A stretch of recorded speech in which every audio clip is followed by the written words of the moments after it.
Hello guys, how are you doing today? Welcome to another beautiful episode of the Billionaire Habits Podcast with me, Dr. Stephen Akintayo.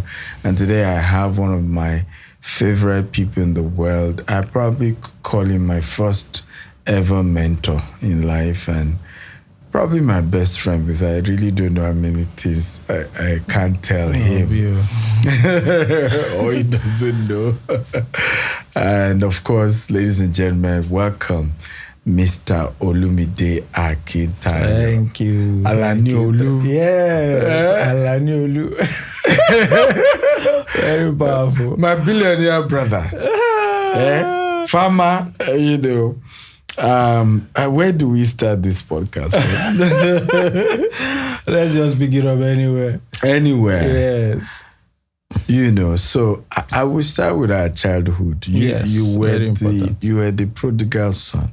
Yeah. I grew up, watching you always, breaking all the rules. Yes. And I remember, it's just so clear. Yeah. When I think you failed, whether you had done your WAEC in 1997. Yes. Then we moved to Kwara State. Yes. Then you went to Bida Poly or something for remedials. And then you had to do, because now the standards is more tougher higher in the southwest. In the southwest. Yes. Even though that's even middle belt, Kwara is middle belt in a way. But the standard is higher than the core north in Borno State. Yes. So you need to do WAEC again, you need to do JAMB again. Yeah. And then you failed. Yeah. No. Okay. It was the first one.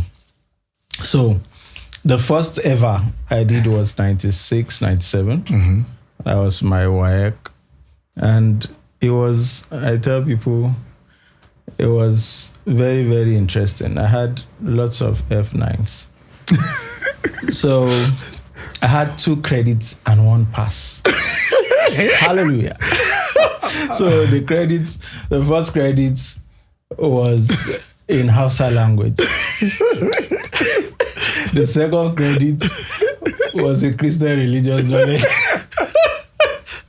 Which is a given. Yeah. Considering our father is a pastor. So the pass, I guess WAEC just felt, this guy, they just gave me pass in geography.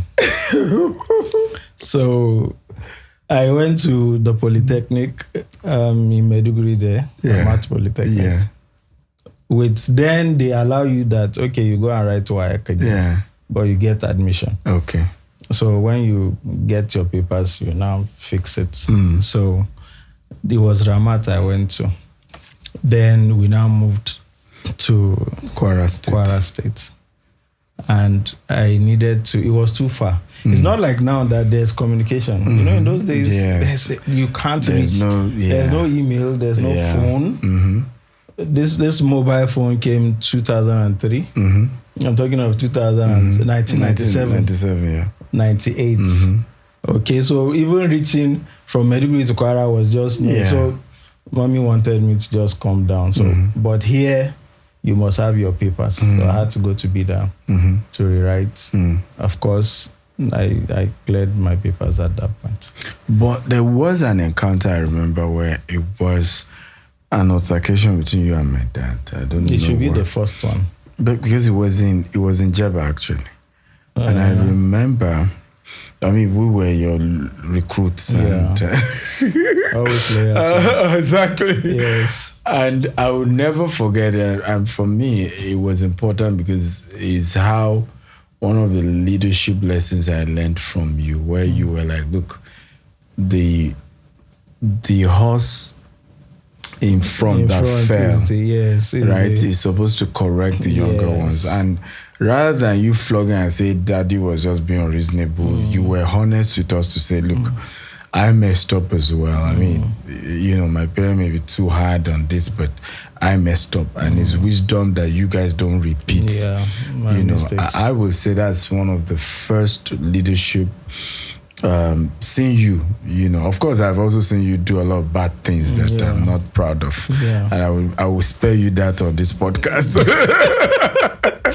But I can say that was really noble, seeing someone own up to say, hey, I made a mistake here. And you I'm guys ready should to correct it. And you guys should learn. I mean, how did you evolve into that version? Because you were not always like that. Okay, so my change actually started at that point. Recently, I was reminiscing and I was like, I need to find this man. So I got this continuing education center, a coaching center. Wow. And the man was good. He's in Bida. Yeah. That was what took me to Bida now. I went for... Maybe we see you through this. Yes, I really am looking for... I need to... What's his name? The name of the organization is Continuing Education Center in Bida. Okay. I don't know if it is. In fact, I searched for it on Google. Yeah. You know, it's somebody I want to reward. Yeah. You know, for me, in my academics, that was a changer. You know, he was the person who let me know that you can do this. Wow. You know, I used to believe my brain cannot take education. Wow. But guess what? I cleared my papers. I never did further maths. I had a B in further maths. Wow. Yes.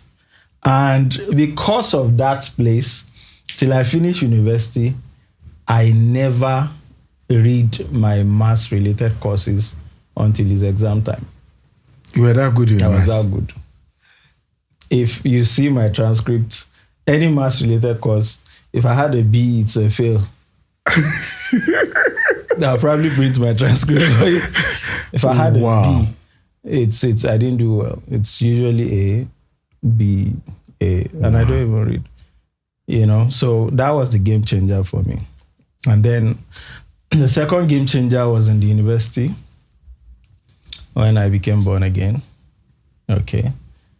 Now, that's one of the gifts church gave me. Church helped to transform my mind. Yeah. My mind.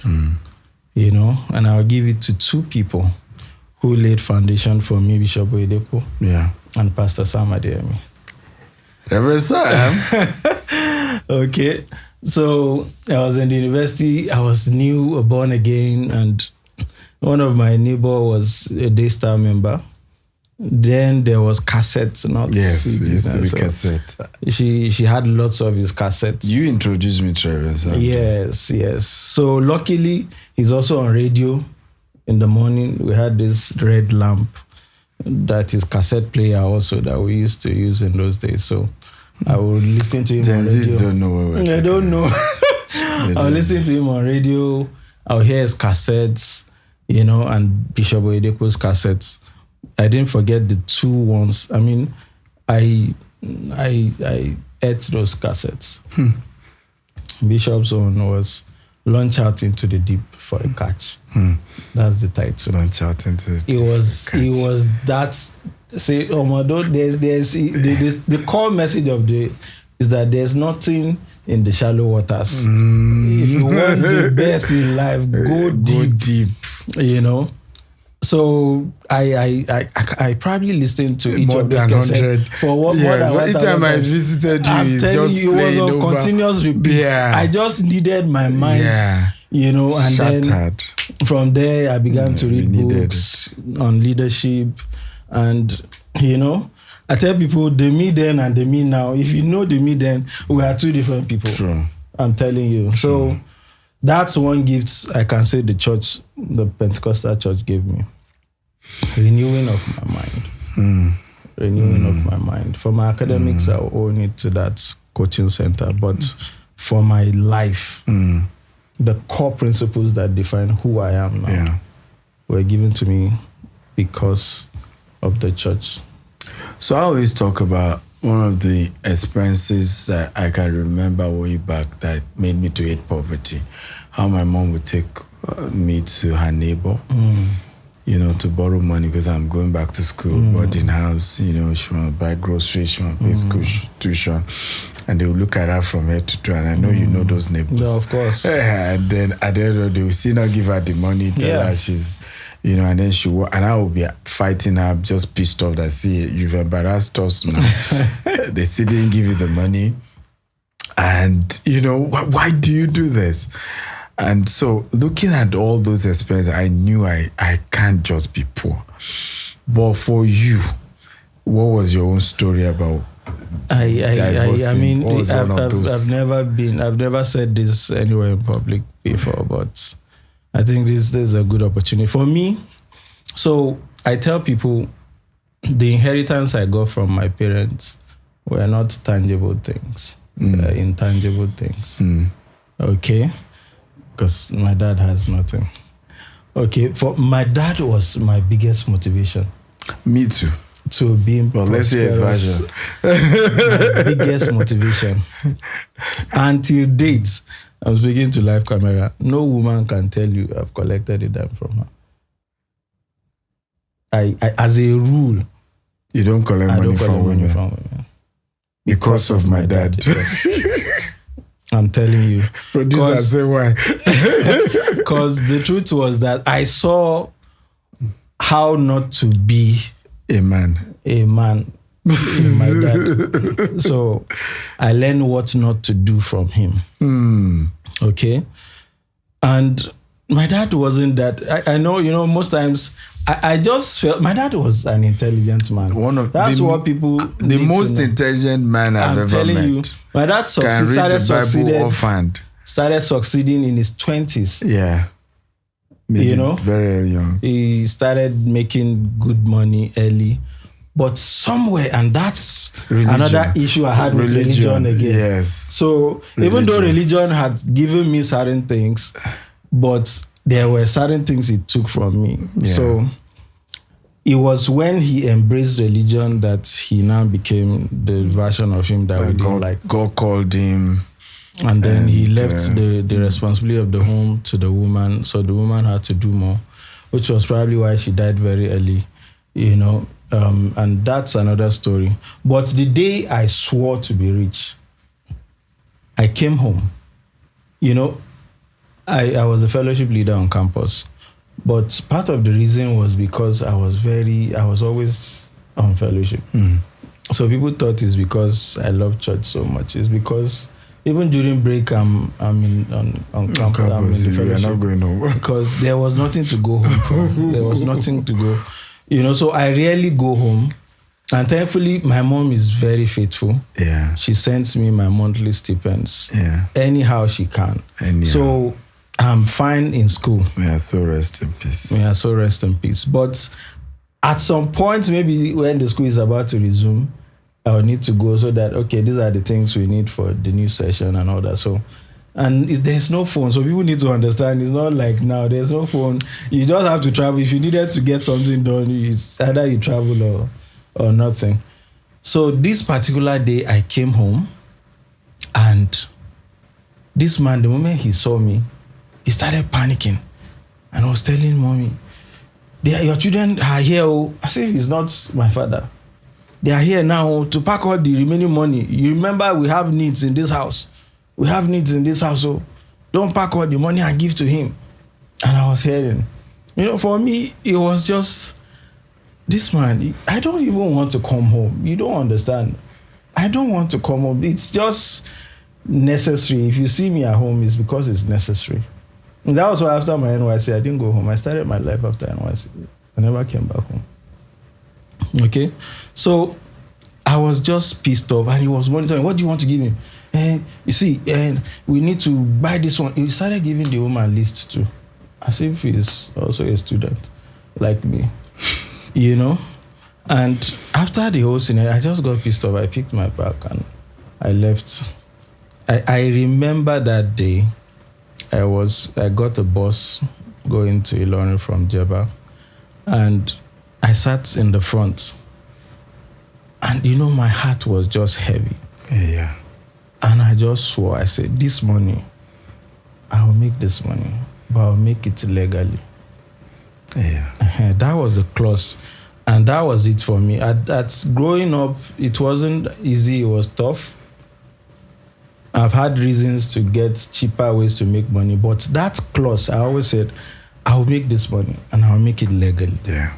I don't want to make, I used to remember Abraham's statement, I don't want to make the kind of money that people will say, if not for money, me. if not for us.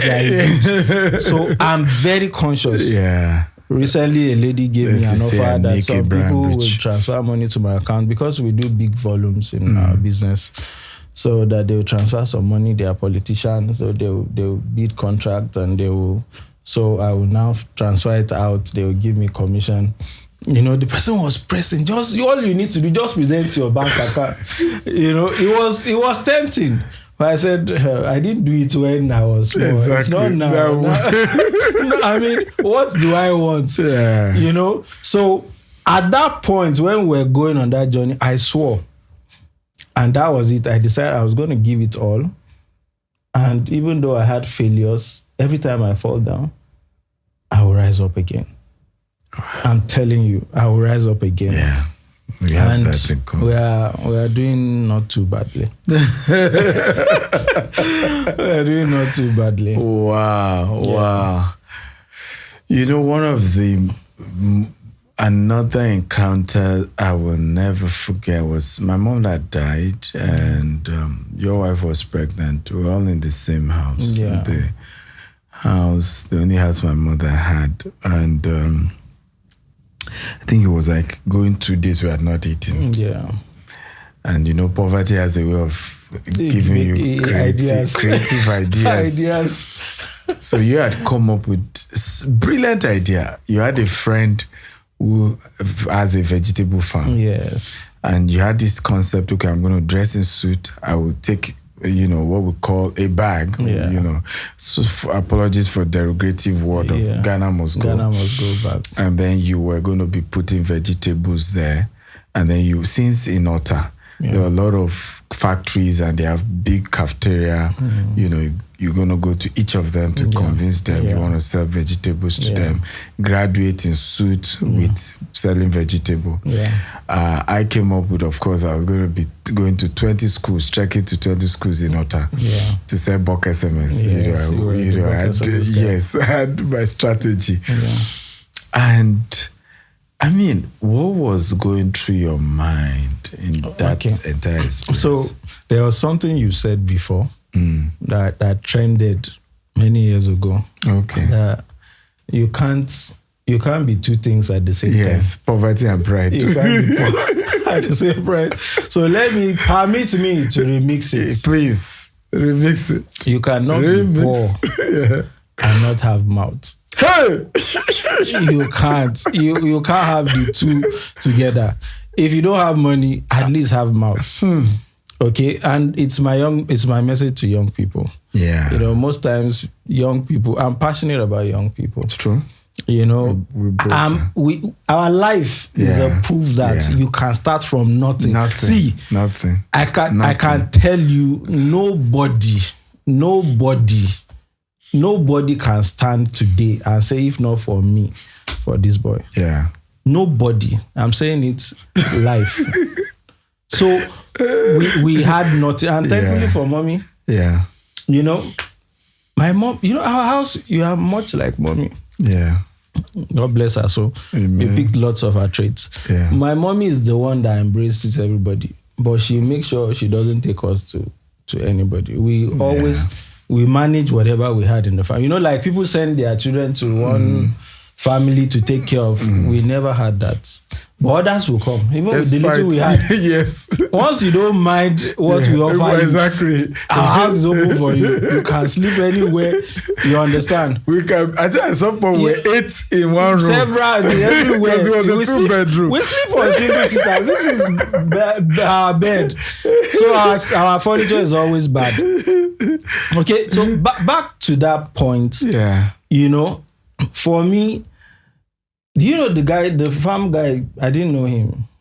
Really? I didn't know him. It was because of it was because of in the course of looking for, you know, when there wasn't nothing. I was into marketing, but it wasn't enough. Mommy has died all the siblings are with me. So the bills are big. You are the only one that is hustling, you know. So we just needed to be creative. So I just thought, okay, what is common to Ota? And it was factories. There are lots of factories. Okay, what do I have as life has given me that I can offer to this factory? I said, agri commodity, agri products. Okay, let me go look for where I can get those products. So I went on a search. I met this guy who is a vegetable farmer. And he will plant and be looking for market women to go and buy. And I gave him offers he can't resist. I said, I have my laptop and camera from real estate marketing that I was doing that time. So I said, what if I decide to help you sell all these your vegetables? You know, that's going back to why I say you must have mouth. If you don't have money, you should be able to use your mouth like this to make something happen for you. True. Okay, so all I had was my mouth. I didn't have the money. So I went to use my mouth to talk to the farmer. Mr. Farmer, you know, everybody runs away from marketing, but everybody needs to be a salesperson. True. That's the truth. True. Okay, so I gave him an offer. We are going to help you sell your... I said, oh yeah, now. Because I've learned that from selling real estate. Real estate is even tougher than vegetable. So it was easy. I used the camera to capture the farm, you know, and I began to knock on each factory. I wore my suit, put the vegetable farm on my laptop, you know. So when I arrived, I would say, we have a product for you. So they will think it's bankers that want to give them loan. Say, yes. Oh yeah. So you sit down. So I'll just open the laptop and they will see vegetable. Just buzz into like, are you serious? And you know, I never got a single no. Yeah. You know, it just captured them. Yeah. And I just told them, see, you go to market to buy, we'll bring it to you. Yeah. See, we'll even package it well. Unlike the ones in the tray that you see. You know, so it was a no-brainer. They had to be like, oh yeah, bring. You know, I employed my first staff selling vegetables. True, I remember. From there, yes. I now connected with the export I'm doing now. And it's ridiculous that a vegetable business that started with zero was the foundation for a multi-billion naira agri-export business you do today. So I tell people, young people I started with zero. It was with that vegetable that I registered the first company. Young people won't believe it. Then the rest is history. I'm telling you. But you can't just be that you don't have money. You have time. You have mouth. Use it to get what you want. I think if there's a summary for a young man, that is just it. You have time, you have mouth. It's just, marketing is just it. It's just it. Everybody wants somebody who will sell for them. Yeah. So if you don't have anything, go and sell for people. I know sales is something people run away from because so I'll share with you a story. In my early days, I don't know it. No, you don't know this one. Okay. In my early days, marketing, because when I came to Lagos, I came with nothing. So I started marketing for real estate developers. I remember I leverage networks. If you know me, you are not able to buy. You must refer somebody. So one of the people referred to me. I went there, you know. I knew Lagos because of marketing, because I was jumping everywhere. I've never lived in Lagos before I came. Yeah. Okay, so this woman was a teacher in one Lagos State school. You know, she was referred by a friend. So I came and she sat down. I was packaged. I did my presentation as usual. You know, the woman was quiet, looking at me. After I finished, you think that my message was entering her and she was really ready to buy. You know, after I finished, she just said, It's not your fault. It's the Nigerian economy. Otherwise, what will a fine young man like you be doing selling land? You know, I just feel this woman, if you are not buying, just tell me, oh God, I know they buy. Why are you trying to make it? You know? But guess what? I can employ that woman now, wherever she is. I'm telling you. Wherever she is, I wish those are people I would like to meet. I know she won't know me again. Even me, I won't know her again. But I would have loved to meet her and do her some good. Okay? So I know it's not easy to sell. It's kind of, but trust me, if you don't have money, the cheapest thing you can do is go for marketing. That's it. Well, before I continue, there's a song. Like I said, when I heard that song, it was just you that came to my mind. Yes,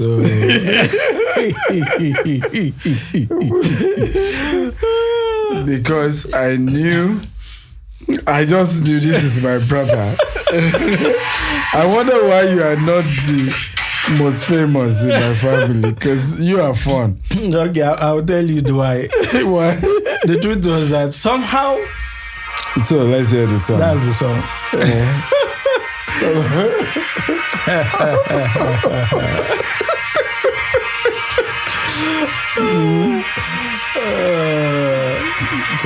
If you don't know this song, now I'll be surprised. I mean, while I'm making money. My haters. Okay, who else like this song? The politician. You like it? You know, you too. It's your favorite.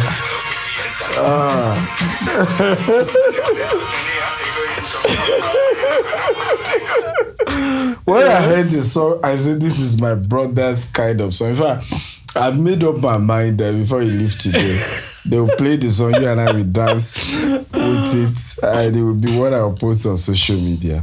You know, the biggest revenge is massive success. Is to succeed. Massive. I'm telling you. Yeah. The biggest, trying to be telling people's story, you're wasting your time. Just succeed. Just succeed. You know? And let them be the ones coming to beg you. Some of those people called me today. Wow. They literally called me. Wow. See, I've been humbled, sir. I've been humbled. People I never, ever would believe will call me for hands out have called me. I've been humbled.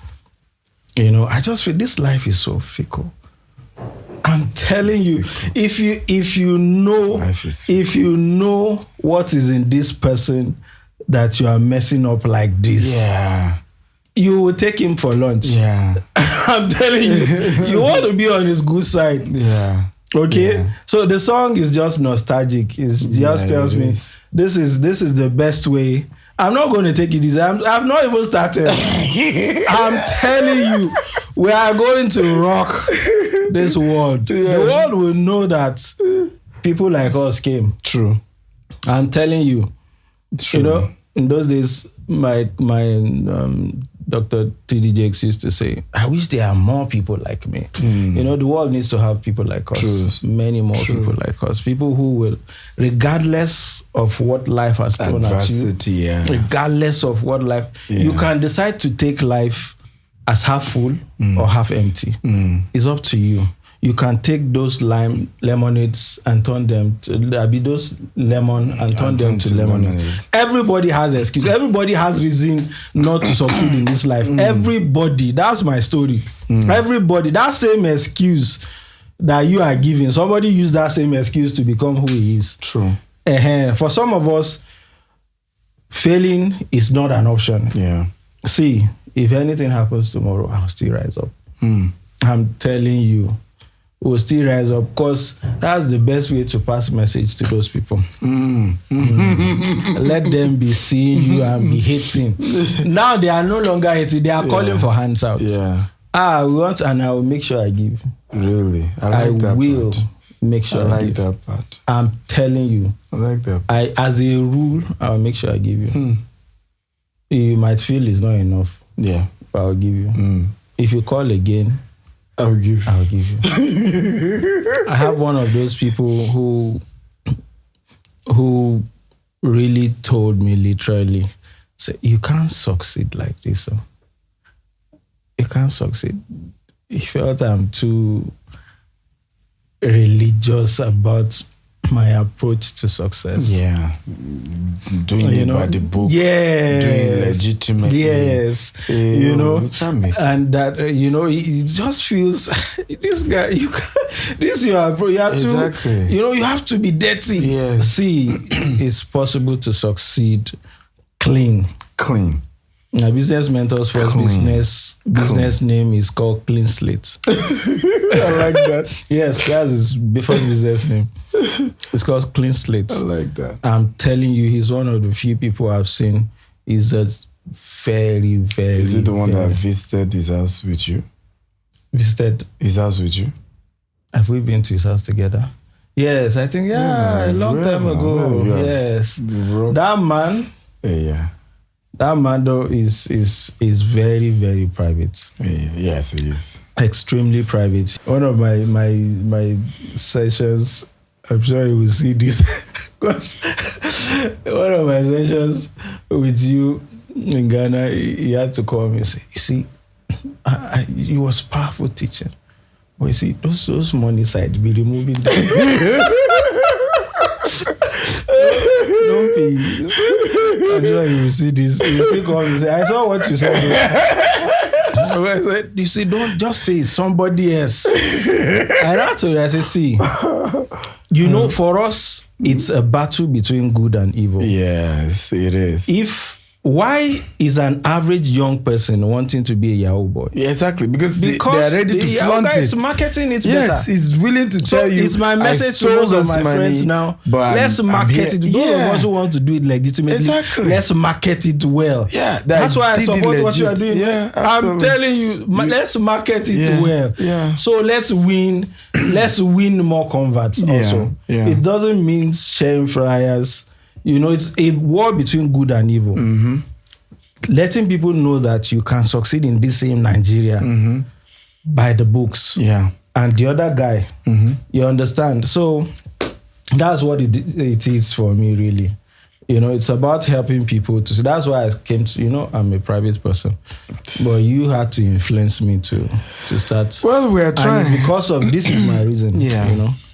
I would just have to win more people and help more people. It's important because if people are doing legitimate things, are bold, they're out there, you do illegitimate, people are laundering money, people are doing all manner. Yeah. They're bold. Politicians are stealing money, they're bold. Yeah. Right? Literally, a politician with claim he's ready to put fire in another politician's state. Yeah. They are bold. Then you are doing legit things. And then you're like, we don't want it to be. The Bible says the righteous shall be as bold as a lion. Yeah. Right? You have to understand that the social media world game is about boldness, it's about audacity. Yeah. Right? And even if people are audacious about wrong things, more people will follow them in the nonsense. And if you're audacious about the right thing, more people will follow you because you're on the right path. And we have to push that. Yeah. One of the, again, people should be careful not to assume me and him are not always on the same page. That's the truth. Right? That's the truth. But at some point, I think our core.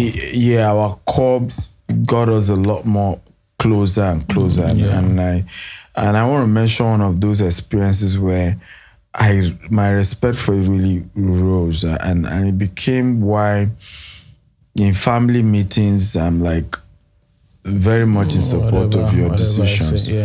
When my mother died, the gratuity that was given, and we've run a culture in my family where the older gets higher. So even when we ration food, right? So he gets more, followed by the next. I'm number 3. And then Daddy gets the biggest. Followed by mommy, then me. So it's been the culture. And then here my mother died, and retirement, or is it gratuity, you call it. And you decide to split it 5 places with the 5 children. Yeah, equally. Equally. And you were playing the role of my mother. You were playing the role of my father because my dad is still alive, but he's not financially responsible. At all. So you were playing that role. You literally had what it takes to have said, you know what, I will take 50%. I'll share the remaining. I'm paying the bills. Yes, I'll share the remaining 50% with you guys. Why did you do that? Because for me, that was one of the, and I'm putting this out there because there are families, there are leaders who happen to be firstborn and who need to know that, because I mean, we'll get into that because I lost my own version of that money first. Yeah. And I did before the rest of you, and you were really mad at me until when you lost your own too, before you realized that. Welcome to the club. But why did you do that? Okay, because so I'll answer it in 2 ways. Yeah. Number one, I think over the years, I have gotten to discover one of the things I call my superpower. Okay. Yeah.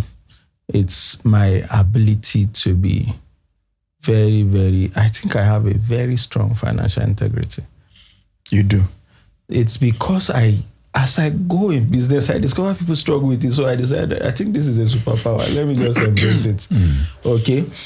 This is the second, I believe there's nothing anybody has that I can't have. Okay, so I would rather be interested in what is my own than what is another person's own. Even if their own is more. Even if I don't mind. Yeah. But what I can do with this my own is what I wanted. Okay, so that's why that my own, I won't play with it. Your own to hold it. Okay, it's just the nature in me. I felt we are equal. This is like the only inheritance we ever got. If we can say we got inheritance now, that is it. Put everybody on the same level. Let everybody not, family is very sensitive. If I have done it the other way, tomorrow, some of my siblings will be saying, you say it was because he had a better advantage. Exactly. Now they can't say that. Yeah, true. If they want to say it, you of all people will come for anybody.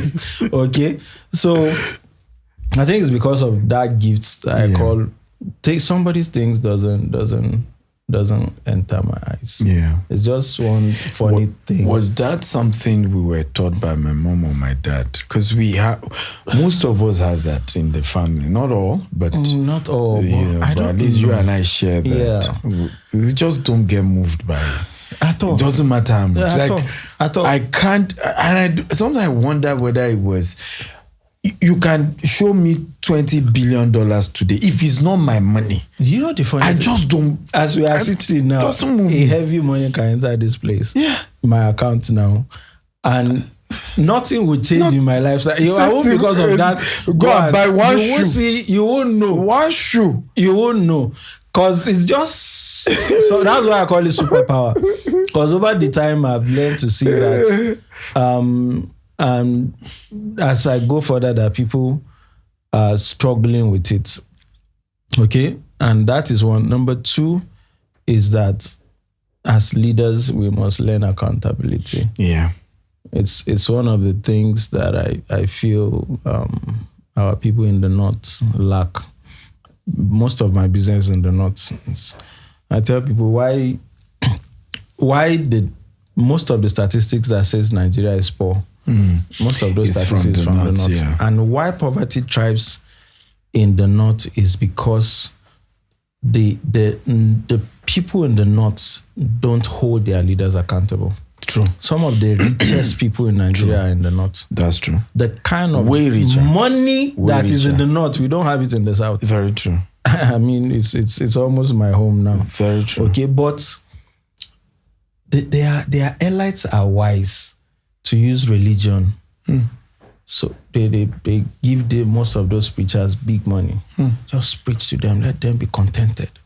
Let them being poor. Yes. I'm telling you. The kind of religious brainwashing that has been done to I would divert. There's this boy that I met one day in front of my office. He was literally weak. Very, very weak. And I thought he was sick. So I asked one of my staff, please take him to the hospital and go and treat him. On the way, he told them that nothing is wrong. He's hungry. He needs food. So my staff had to come. Oh God, this guy say it's not medicine he needs, or it's food he needs. This boy, Stephen, is not up to 7 years old. Jesus. It's between 5 and 6. Jesus.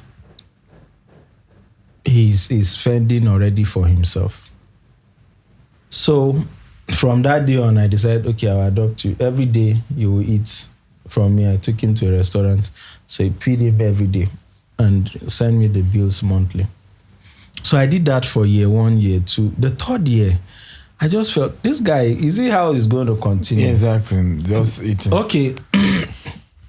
Boy, come, go and help me get your family. I want to put you in school so that you can be educated. Before I learned, the boy said, they won't agree. I said, what do you mean? I'm not even asking you to say, go and bring your people. He said, no. Do you know, that was what started with me and that boy. He refused to bring his people. I saw him some other time. I'm telling you, 7, 6, 7. That boy. He says they won't agree. Many years ago, I said, days later, I said, this boy, I told you to bring your family. I told them, they said, no, that they won't agree. Okay, so the leadership, this is a leadership podcast. It's key as leaders to learn accountability.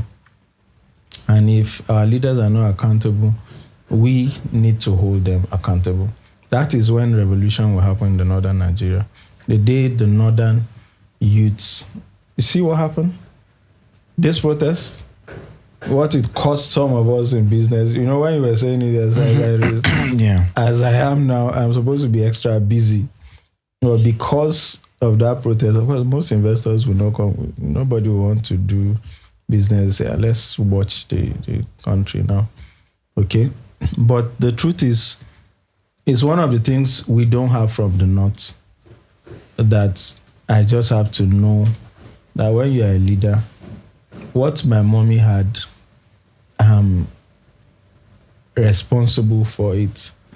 So I need to handle it in such a way that wherever she is, she can look and say, okay, you have done well. You know, a day before she died, hours before she died, I saw her in a dream. Yeah, saw her in a dream. And I woke from that sleep. A call just entered that she has died in the hospital. So what happened in this sleep? She was strictly telling me to, I wrote it down somewhere, that she was literally handing over to me in that dream. Say, handle this thing with care. Handle it with care. And you know, she was shouting, handle this like Stephen, please take care of this thing very well. You know, like you are fighting me. It was more like a fighting I'm hearing this part for the first time. I've never shared it. You know, I woke from that. It has never been that dramatic for me. I can't have many dramatic dreams. I woke from that sleep. It was a call that woke me from that sleep. And it said that I should come rush down to the hospital. And she just died. Okay, so for me, it's deeper. Yeah, okay, it's deeper. Yeah. I'm accountable. That's why I see that I hold certain things, even when some people are trying to. I'm not accountable to you. I'm accountable to the real owner of this estate. Yeah. And I will do it with all honesty, as best as I can. I'm not perfect, but I will do my best to. There was a part of our journey that I later got to hear, that on the day we were burying my mom, some of our siblings came to you that we're not going to put a coffin in the ground of the house she built, the land she bought, that house belonged to their mom. Yeah. So I don't get how that works. So my mom was the third born. Thank God I didn't know, because I was going to scatter that place. I'm not that nice. You are not nice. I'm much more diplomatic than you are. Okay, so my mom had 4 siblings. They are 5, just like us. Yeah. They have 5 siblings. Yeah. One died. The first one died. Yeah. So 4 is left. Mm-hmm. So the day she died, of course, like I told you, we didn't have any family supporting us. So I had to take responsibility. Even the burial. One naira did not come from any of these siblings for burial. But at least they came. You know. So came to collect the land, not for the burial. So you think that it was for the burial. So we have dug the grave, and they have done the program. We were supposed to drop her. I think we dropped her. Because I was the one that brought the coffin. Yes. We were supposed to drop her. But after the dropping, then they just summoned me that they shouldn't cover the grave yet. So they called me and were like, at least there's one person alive who wasn't happy. The wife of the oldest at that time. She's still alive, and I knew what she was almost crying when she was like, this is bad. And these people, they are shameless. I won't forget. Yeah. Dio's mom, she was almost in tears that these people are so shameless. So, and then they called me and said, well, we are aware that our mother has a land. And from what we gathered, this land belongs to her. Okay.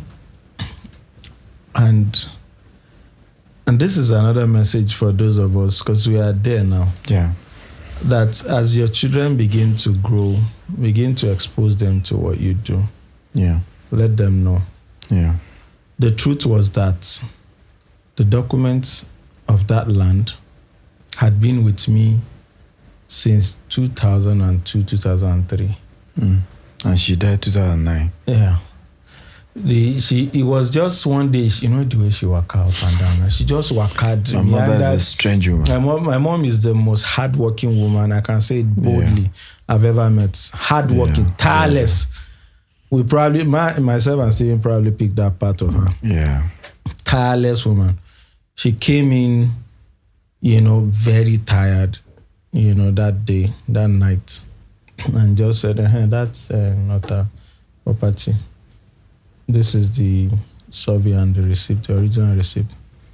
And then in 97, when I finished secondary school, she made sure I went to Lagos. That was my first time in Lagos to go and visit that land. Yeah.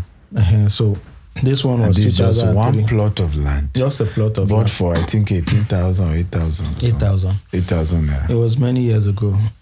Okay. It wasn't actually the first land. Her first land was in Ikotu. It was when she didn't develop it. So I'll tell you the story. They took it over. So she came to ask for her land. They said, well, the way this land people do. They say, I have another one.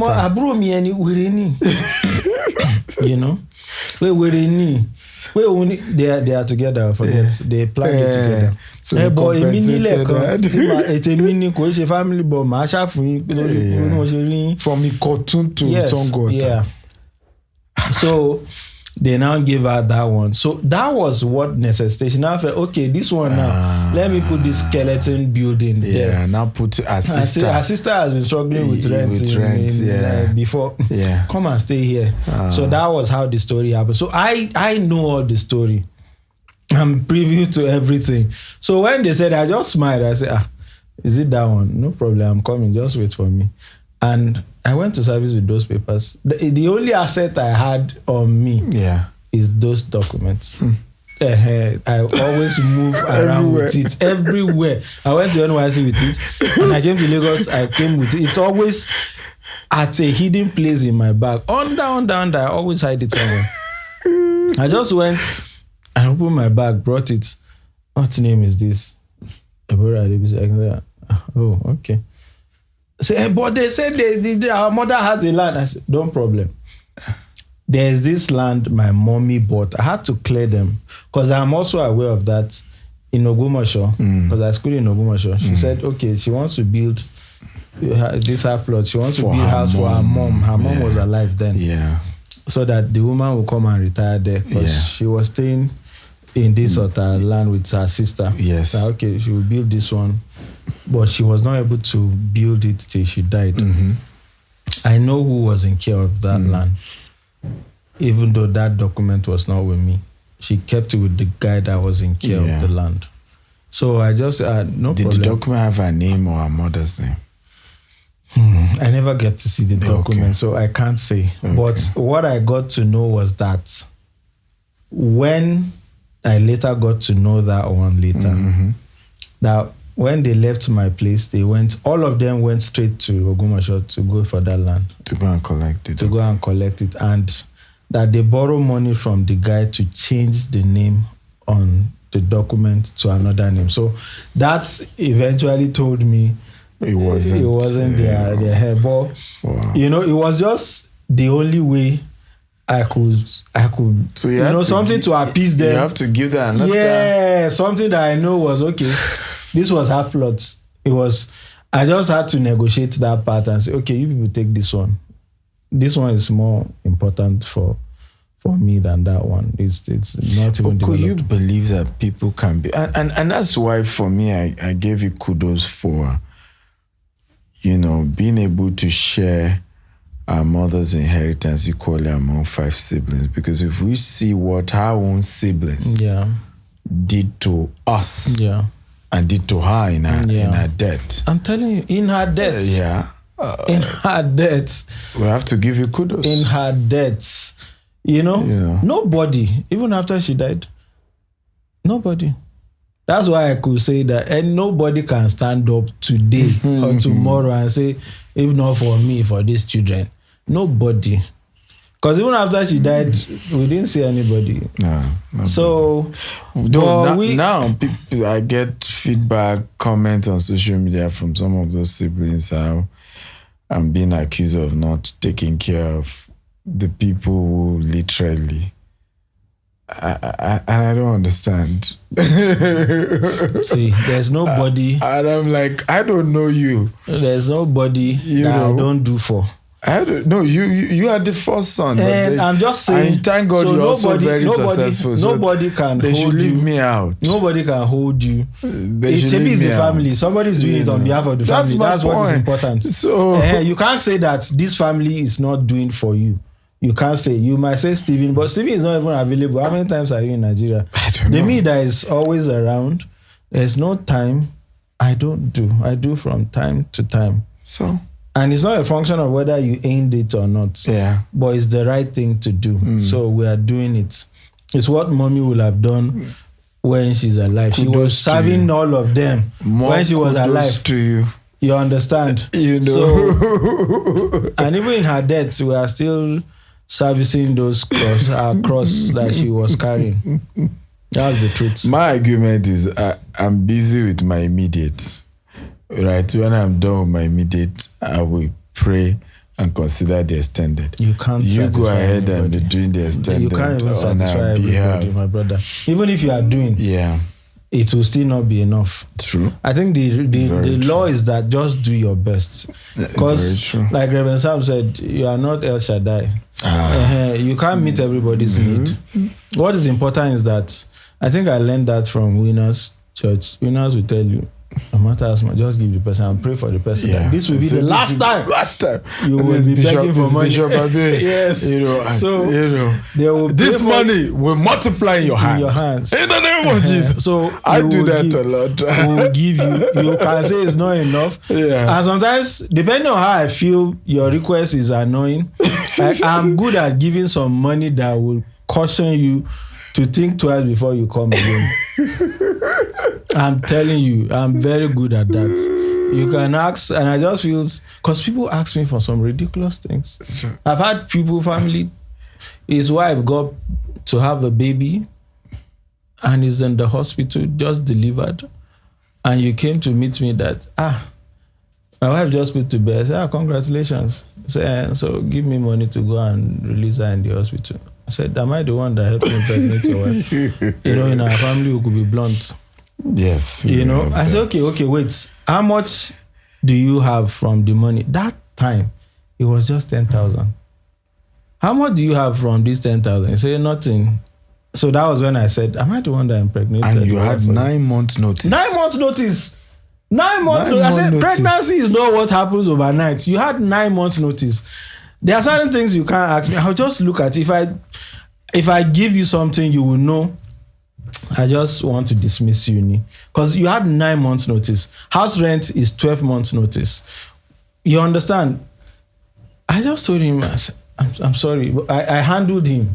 He never did it again. I handled him well. Okay, so we are doing for them. They might feel it's not enough. Fine. The truth is, one of the things I know about people who always feel you didn't do enough is when the tables do turn around, they won't do half as much as what you are doing for them. Very true. I'm telling you. Absolutely true. They won't. Absolutely true. They won't. I mean, my next question will be, I lost my own money immediately. I was already heavily into business. I think, in fact, in a few months after I lost everything, couldn't renew my office. I always share that story between 2012 and 2013. And it was a tough season of my life. I'll never forget. But I started from scratch. And that's why when I teach entrepreneurship, I say money is not the biggest capital that is needed. Because I've been there. I've had situations whereby I started business, had little savings, got a little from what my mother left, was given for a retirement. And I lost everything. And I started everything all over again afresh. And I built a massive empire in 4 continents after that. So obviously it wasn't the capital, because I started afresh without any capital. You then years later, you lost everything. How did that go for you?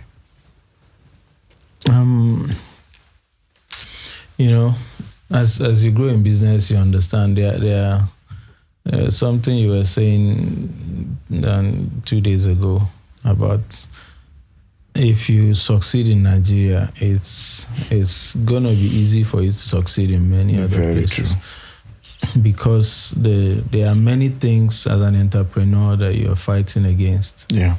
Okay. My own first major loss was I went to a town called Taraba to do business. Sesame seed. It was my first year.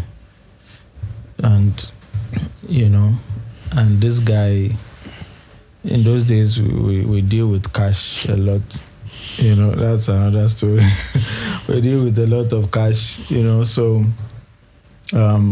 we went to do business with this guy. He was supposed to be our agent that buy from the farmers. And somehow he never returned with a good chunk of the money. Oga, what happened? Stories. I've never been to court before that time. That was my first ever time of going to court. That was my first ever time of sending somebody to jail. Okay, because what was left, I said, this guy, I will spend the rest on you. And that's a part of me, the darker side of me. I could be extremely stubborn at some point. I was bent on, everybody was calling me. Since you don't lose money, leave the town, they come back. I said, for where I know they go. You stayed in that town? I stayed though. Until he went to jail. Until he went to jail. There are 2 options. It's either you get back that money from me, or you go to jail. Wow. And he couldn't. So we made sure the judge sent him to 2 years in prison. And then that was my first major loss. But that just goes back to tell you, and this is also to young people, that we emphasize too much on capital. That's the cash now when we're talking about. But there are other There are many other assets that you can leverage. Is one of it. Social capital. Is social capital. Yeah. Okay. So, and for me, that was what I eventually leveraged when I lost everything. I had used the money to build good name with my clients. And of course, when I lost everything, so I decided to do something. Of course, before that time, I've learned a principle. So I decided to practice that principle. And the principle is this, that when I lose everything, I will look for who I can serve with my skill. Who you can serve with your skill. Yeah. Nice. And that was what I did. So I had this, my friend, who is in the same line of business. Said, okay, I'm experienced. So let's work together. You find the money, I do the purchase. Whatever you can give me, let's work with it. Wow. The truth was that the deal was in favor of him. It was more like me now employing as a staff under him. Yes. That's the truth. So he asked me, okay, go and work in that place. Yeah. Okay. And at the end of the day, what I got from him, what I spent was more than what I got from him. But I'm telling you, Stephen, something supernatural happened. It's inexplainable. I served the guy for a few months. Yeah. And after about 4-5 months, somebody just called me I'm not telling you fiction. Somebody just called me and said, hello, how are you? Where are you? I said, I'm in the north. He said, can you come to Lagos? I said, well, why not? And we met at an eatery. That year was Sweet Sensation. And he said, the guy, except he wouldn't know that he was an angel at that point. Wow. He would, except he watched this now. Yeah. He wouldn't know. Wow. He said, I want to invest 10 million in your business. You give me whatever you can. But my younger brother will come and do apprenticeship with you. Wow. Within the period while the money is with you. I said, fine, beautiful. And then, of course, that time, 10 million is not not like saying somebody gave you 100 million or something. Okay? No document was signed. That's why I said it's not natural. No document. We just spoke on that table, shake hands, and that was it. I just saw a lot, true. And his brother came. And that was the capital I used to grow back eventually. Of course, leveraging other of my older clients, clients, we do business. And so, but it taught me that key lesson. When I'm down, I look for who to serve with my skill. And somehow, the reward doesn't have to come directly. Mostly, it doesn't even come from the person directly. Somehow, heavens will just provide a means to put me back on my feet. That's happened not once, I think twice or 3 times for me. It always happens again. I'm telling you. So I've mastered it now. Okay? Wow. Yeah, so that was my journey through. Funny enough, one of and this resonates what you are saying. For me, I get shocked now. People do business with us, $250,000, $500,000, $1 million, and sometimes I'm, getting follow up. Okay, this client, and they even tell me the person has not even signed any document. I'm like, who invests such a money and doesn't even rush to sign document to bind? And it tells you that it's not when people say, hey, I can just have money. I'm like,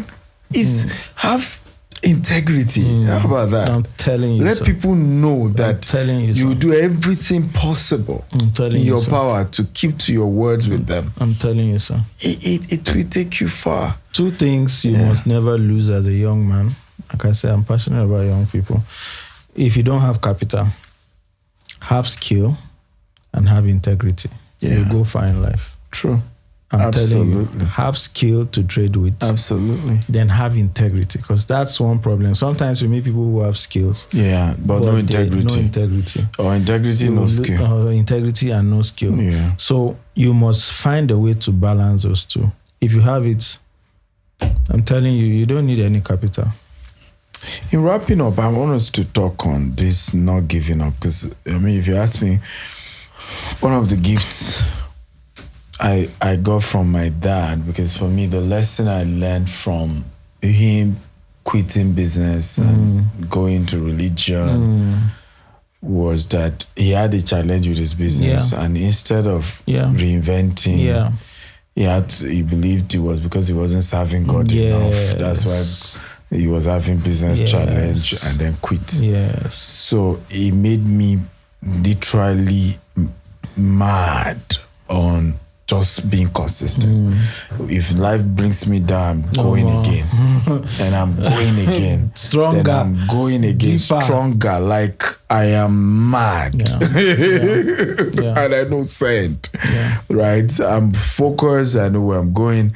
I've seen you as a bit the same. How has all this changed you to be that kind of person that you're just not giving up? Yeah. So again, back to what I said earlier, that the inheritance I got from my dad were the intangible. One of them is this never giving up spirit. Because I could see, sometimes Yoruba people will say the lamp doesn't see itself.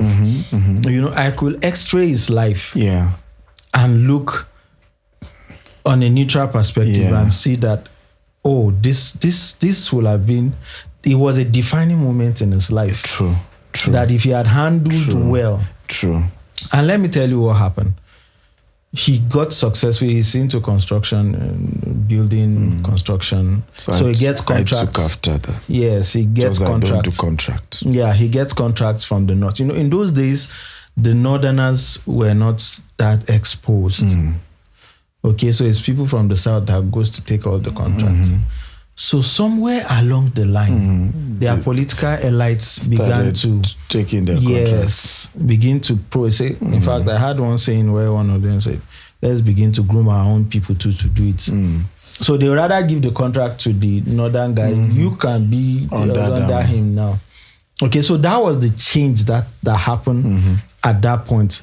And in every business, there will be winds of change. The ability for you to evolve, is what determines whether you'll be relevant or true. At that point, it just happened that the North contracts were not coming again. Rather, it was the allergies that were collecting it. Their eyes were beginning to open. So he did what the typical, that script is still happening now. It is. The typical thing is that you run to religion at that point. Yes.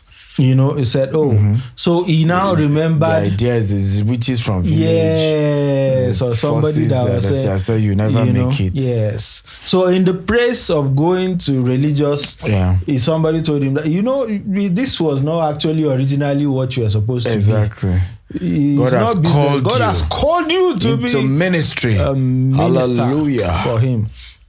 And that's why I call it was a defining moment in his life. Okay. He could have decided to evolve his business. How would I have handled it? I would have collaborated with an indigene. I'm telling you, scrap my company, register a new company with him. Make him the director too. Yes. Let's be partner. That's so true. We use his own image to collect the something. True. What matters is that? So, okay. There's a joke I give my people in my business. I said, nobody will tell you that this money you made it from the bush in agriculture, so I won't collect it from you. I said, take this money. I said, well, how did you make this money? I say from agriculture. I say, no, I don't want agriculture.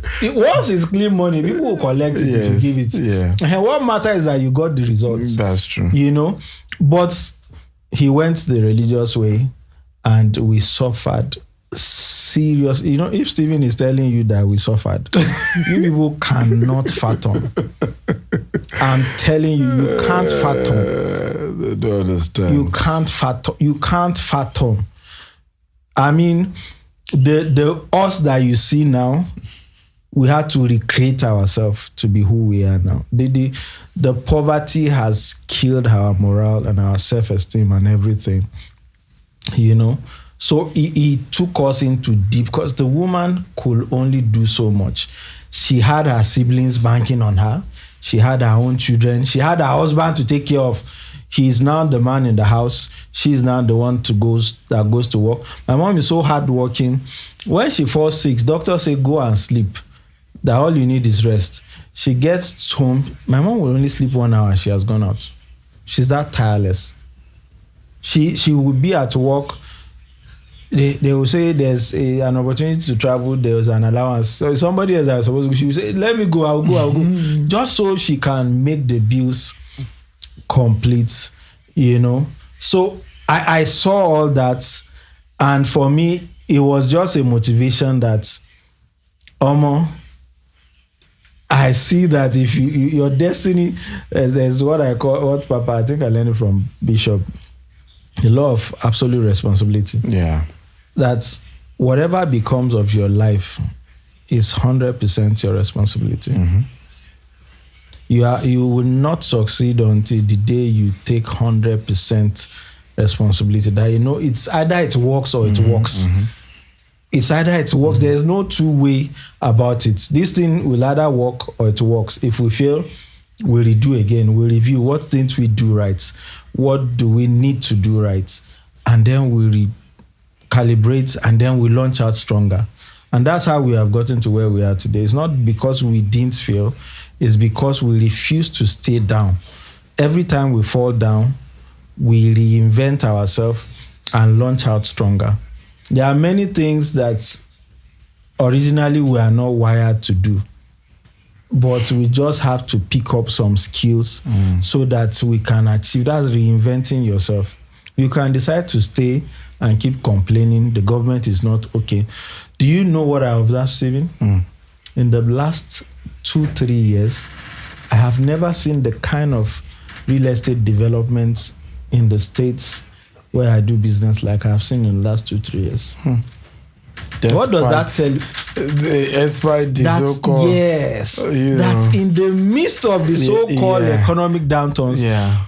People who are succeeding. There are some people that will not build house when cement is 1,500. They will start building when cement gets to 15,000. Yes. I'm telling you, and they will build some I've seen some hotels, I feel like, man, they say there's no money in this country.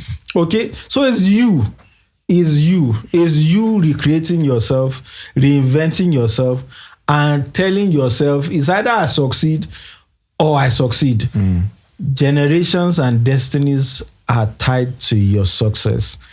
Don't think if you fail, it's yourself you have failed. You have failed many generations. There are many people who are tied to, I mean, I've helped people, Stephen. I've received some calls, some people I can't say that you know. Some that I used to envy when I was a young people that called me that I'm having this serious health issue. I need bailouts right now. And I'll be humbled. Things like that just humble me. That, wow, this life, this person. So imagine if I am like that person too that I didn't have. There's nothing you can do. Two poor people can't help themselves. Yes, that's a quotable quote from Stephen. Two poor people can't help themselves. So there are destinies attached to you. There are destinies attached. You can't afford to fail. That's my take on it. Ladies and gentlemen, I can go all day with my brother. I told you he was my first ever role model. And he's, at least he's one of those I can count in my one finger that I respect the most in this world. And thank you for coming and sharing. I wish a lot of people know you. You know, I sometimes I enjoy him. I just wish he's the one people know more. And because I'm a private person. You know, I think I have to conclude that I'm an introvert extrovert. Because you are more extroverted than I do when you talk. Yes, but you know, I'm more you know rigid. why I had to just conclude that I'm an introvert extrovert? Yes. I charge more when I'm alone. I enjoy my company. I'm the same. Yes. I'm the so same. ultimately, I'm a very private person. Ultimately. Yeah. Hello, guys. I hope you've enjoyed this beautiful episode of the Billionaire Habits with my billionaire brother. Yeah, so they are Greek farmer and amazing person. Feel free to reach out to him. Amazing. Alaniolu is his handle on IG. On IG is on YouTube as well. Olumide Akintayo. On IG. He has a lot of good content. He's big on financial principles. He has a book called Money Rule of the Ant. You know. Great guy. And there's so much to learn from. Thank you for coming once again. Yes, thank you very much. I want to encourage you. You're doing a great job. I love your passion for people. I said it earlier that you picked that from my mom. You are genuinely passionate about people. I'm not sure I've seen too many people like you. There's no perfect human being, but Steven loves people with their hearts. That's my mom. I'm telling you, every time you do some things, I just say, this is Deborah. This is Deborah. My mom is out for people. Yeah. When my mom died, what I thought she has as gold, I took them to the market. They were plastics. She would take care of people at her own expense, which is another lesson I learned from her. While you are taking care of people, take care of yourself. Yeah. So I'm deliberate about giving myself treats. I can decide to just check into a hotel and stay the weekend. I've actually been in a hotel since we last met. Wow. Yes, I'll just be going home now. I give myself, I don't deny myself. Because I give people money. I pay people school fees. I pay people hospital bills. And so it was the mistake my mom made. She was busy taking care of everybody without doing for herself. And forgot about herself. So by the time the health issues came up, it attacked her quickly. Had nothing. Because she wasn't taking care of. So I told myself I would not make that mistake again. As I'm helping people, it's a good thing to help, but you're a phenomenal guy. I wish there are more people like you. Thank you for your kind words. It means a lot coming from one's older brother. Love you guys. See you next episode. Have a great day. Bye-bye.